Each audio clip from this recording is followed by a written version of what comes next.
All right, everybody, I'm back with my boy, Kirk Franklin. I gotta tell y'all something, man. We've been around each other so long. Yes. And he gives me all this credit for helping him in his career, but I cannot even tell you how this brother has helped me spiritually grow as a person. There was a show on BET called Celebration of Gospel. Yes.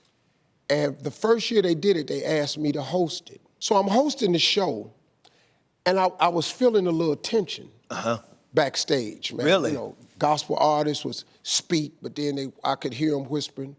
And so around the third year I started hosting it, I had to do an interview, a phone interview with several gospel artists.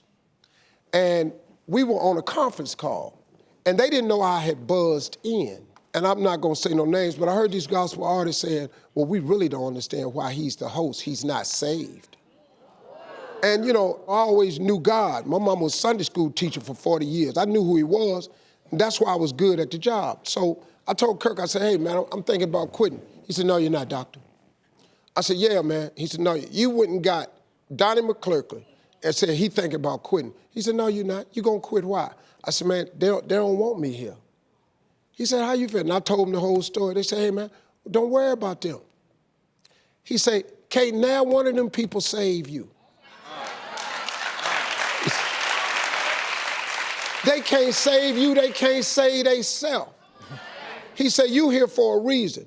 The next week, they interviewed Donnie McClurkin, and they said, wow, how has Steve Harvey changed the celebration of gospel? Donnie McClurkin said, I think the better question would be, how has the celebration of gospel changed Steve Harvey? Now go ask him that. I remember that. Yeah, that was dope.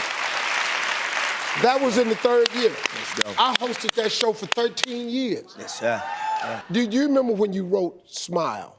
Yes. Tell the story of how you came to my trailer. Well, you know, Steve had this huge radio show, and so we've been friends, and I knew he would be honest with me, and I knew he would tell me the truth if the song was good or bad. So I came to his trailer, and I had 2 songs I wanted to know if he thought were good, and I played the first song, and Steve had, like, real dudes in his trailer, like, you know, like thugs and, you know, just, you know. Yeah, ain't none of my friends saved. You know, the scary looking guys. And so I'm trying to play him this gospel song, and the dudes are, you know, in the trailer, you know.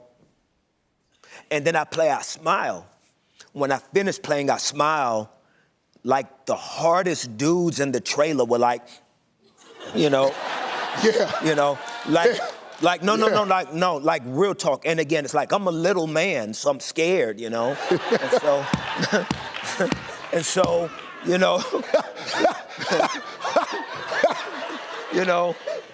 know, just to see that reaction. And Steve took that song and played. He was like, Kirk, that's the one. And so he played that song, and it turned out to be a really great blessing for me and other people. It was huge, man. Yeah.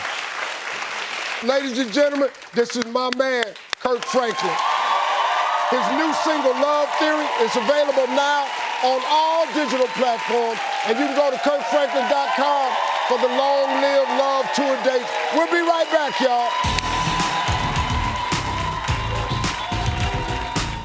Hey, you made it to the end of this video. I got a lot more that you're gonna enjoy, so just click to watch the next one. And make sure you subscribe to always know what's happening.